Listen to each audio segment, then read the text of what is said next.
ara ame fɛn fɔ a bɛ musow ɲɛna nin ye cɛw ka baara ye cɛw de ko nka yan ala kira ye muso wɛrɛw tɔgɔ ma hali ala ye ala ko sumanaw sara fɔ yɔrɔ min na والذاكرين الله كثيرا والذاكرات ما قرآن يافو وعلى كسمانا غنو جيلا أني مسولا ومريم أكون يلا ما بمسركنا أتفو إلى سلي نافلة شو على كسما مسو ويرك بلو فلافا بمسو تاك كذاك كما دوبين نأوما وتسيك سلي أكما ينبي على كسما شايا كذاك سلي دي إبلا سلي دي لنا ما بدي على كسمانا بسيك على كسما مسو بسيك على كسما كمانا أتسيك سلي كما منا wira bo fam mana chenim so bedda makaka ala kusmana ka ala kusma ka chaya am ke ga baro bara fonye islamela jango kerengere ma ala kusma ko kumai chenim so bedda makakan na gujarani fajri seli ala kusma ni lazara sella ala kusma ni bi ka gwadala ni hakili jigina ala kusma ika das ika aka ala kusma aboka ake ala kusma ibi taka segila gwadala ala kusma ito ya onda mso vega ta okay ibe buliga ta maloge nyindila ibe buliga na rajula e baro ni mabanda ite baro ba la je kuma dawla baro ba we qur'ana baro ba we ala kusma angana beke dongli kuy angana beke chatri bokan wi kuy ay to anga ala kusma kan dala gise jango sungalo ina ibi ka monukuru yele kala ayeleke ni ala kusma ibi ka jini mere bola abo ni ala kusma ni ka kututalo naka biya fa subhanallah ika ala kusma yere kala alaki ika kuma tlanje ki ka magunye kuma wi atokele ndo ko ka ala kusma o ton fede be ara joni bi kilo kon min da écouteur ni min da radio ski be gwadala u te foi la mana kan lameko bo mati to dongli lamena ka ala kusma de haniya kusma ni ne ba sura yakle rata ta do biga mi refu ali bi suku de yine onge anga karam go dok ba boro boy ako dongli be dagati dagairete ko dongli re ndal lameni de dabla ko be suku de fa puge kana siga wala de ema chemsen jaman fakuni abi yela yere mati halni ikiba wajuka halaka dimba la harakote koy hala yere bike may ni siramun yo shi hamitala askile bi yeleti ni ay tete premier fima soroko mikaba abana akla ko je bane de flani ko dudalay foi ta keni batra misgi lamay at su sara foi te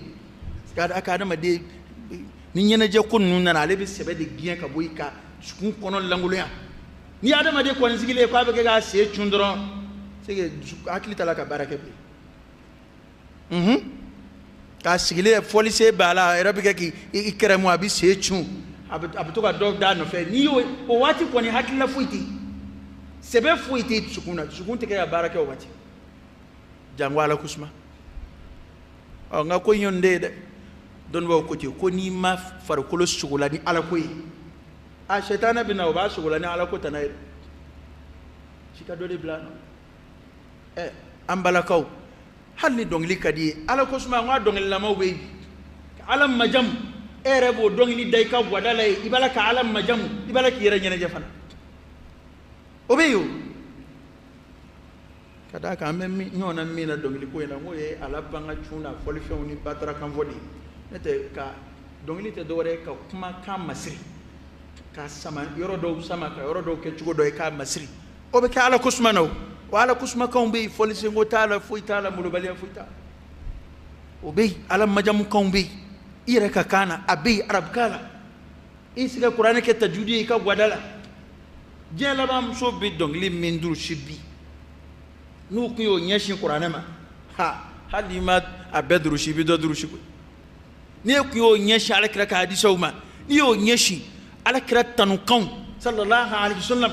aslama maduhu yumau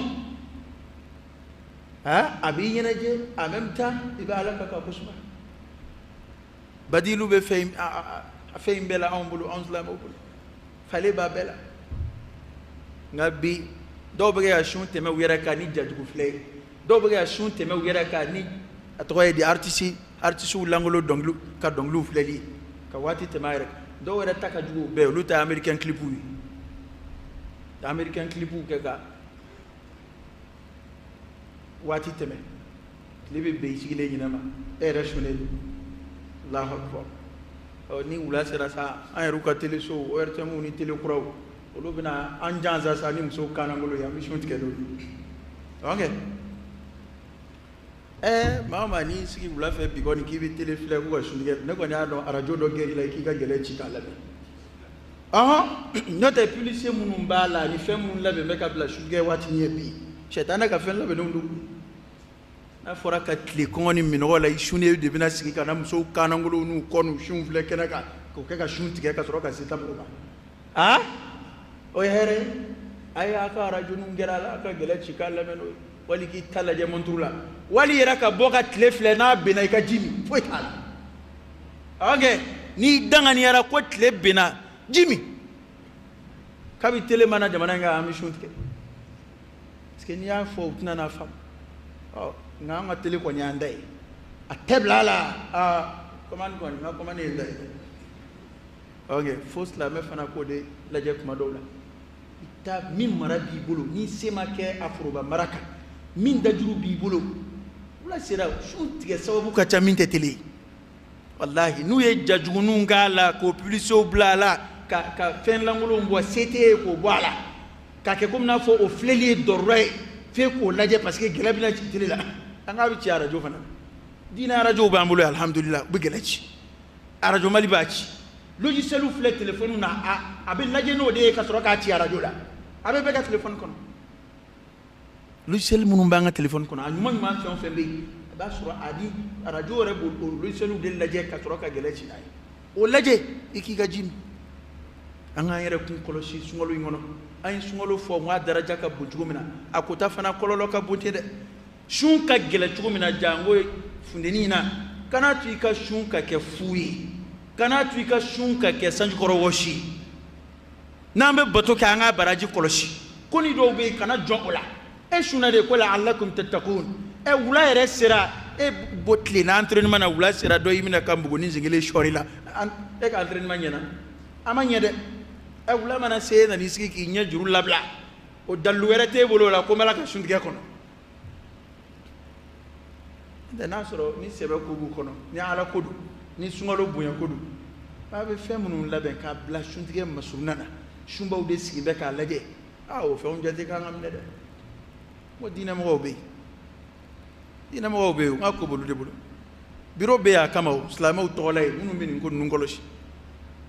ngawnga jamana rek kera ala ko horoma foyte mo hakilla bi publicité ko yere ko ni ay ladabu foyto ko nobli ladabu foyte publicité ko nobli ate jala ate kuma kan jala te maloya ka fini foy do te maloya ka kuma foy fo publicité kama parce que muso de kera publicité kelan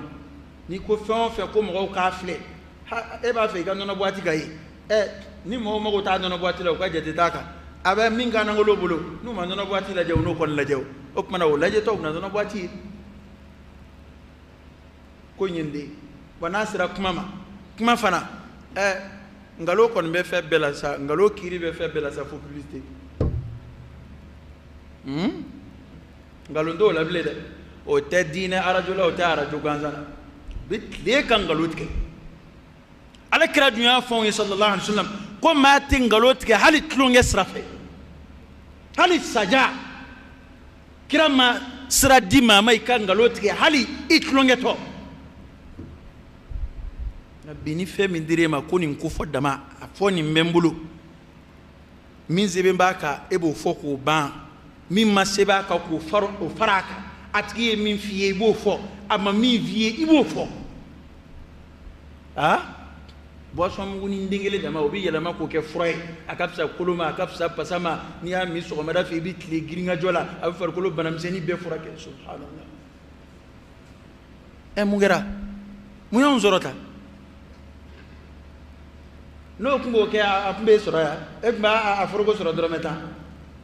mi volé flala no bebala afrogo bi soro drometa akla ko ala ta gini ngani man nuna ما يلفظ من قول إلا لديه رقيب عتيد أم بدأ ما كان لو أتكلم هيك بارة أنيماشن هيك بارة بيبليستي نعم أكيد بيقولي كبير إبي فيلم بيدا أبي بسبي نعم يا يمونو يرلا ما بيقولي كيري توبو جمانا كا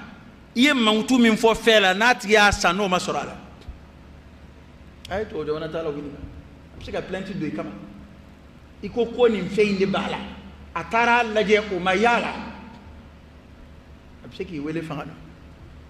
أو منو بسلامي كاكا فويا ngalo kabaira jurumu doye aw mununga atoye di dinana aw de be kuma shidombali fola fe bebe fo alaka kliman di ama alaka kliman di ama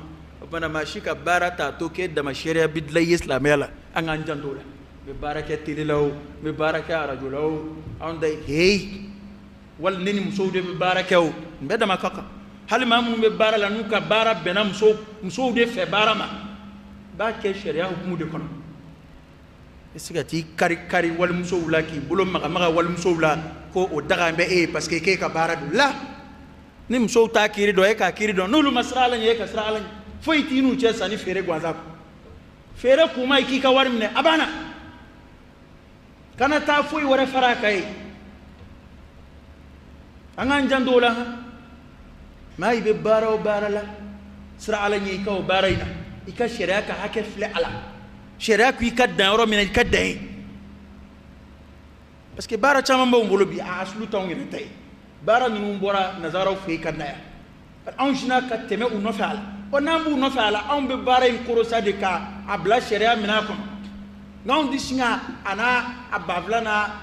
asabara na fe beta doro kana a churus la me ko ka ke kumna fo dorra de do ni bara ketweni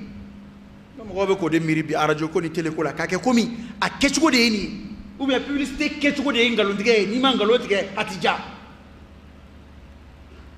ay ta karamo do nyini wo ka dalu jira ana ko publicité la ko ngalo bi daga publicité la ay o karamo do yi bal ale de ngalo ka jugun katema beka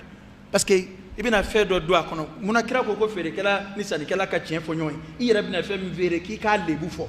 nina ko benga téléphone fere no asoro abeka sali de damne wal may réseau bla damne nga fo mina fere mi ne kon mina fere nga bitu ga réseau bla de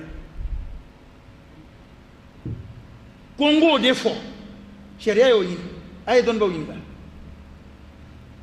nimbe fe fere nga fien fo nga na do ni fien bala awa nimi mangutu fo ala mimba ala nga dawla nga ma bede kembete ko fere keka ere di fe mimbe bolo wa amgo be sugu refana kono ni mimba ale bolo de kan sugu fe be odu ni na mi zora bolo ano ay don yere ebe ga mi ni bon comme be ni sago do nyote mo ere to faibli ale te marché bleu ni ne kan obi a o ba kala mo bo ande ni jife min ga dan edro sa kalo tan flanga fo tawhidu ni ma ala kele o fora o tawhidu fora nga toti fo tawhidu fo anda kana se atoma e ka bitigi to kana fo e ka fere chugo kana fo angon ni sa beke e be mina da kana magola bana ala ka kili mandama angon ba fla be fo ambe tawhidu fo aywa ambe takhlisu ya fo takhlisul a'mal min al ma'asi ala ka kili mandi ama ala ka tubi dayla ay ala ka anjurumu yafa ala ka ambalu aslam ya chieka ala ka amfatu man yadatuka اللهم صل على سيدنا محمد وعلى آل سيدنا محمد وسلم اللهم إنا نسألك الهدى والتقى والعفاف والغنى ونعوذ بك من الفقر إلا إليك ومن الذل إلا لك ومن الخوف إلا منك ومن التوكل إلا عليك ومن الرجاء إلا من عندك ولا تخيب فيك رجاءنا وصل اللهم وسلم وبارك على سيدنا ونبينا وشفيعنا وحبيبنا محمد وعلى آله وأصحابه وسلم تسليما كثيرا سبحان ربك رب العزة عما يصفون وسلام على المرسلين والحمد لله رب العالمين قوموا إلى صلاتكم يا رب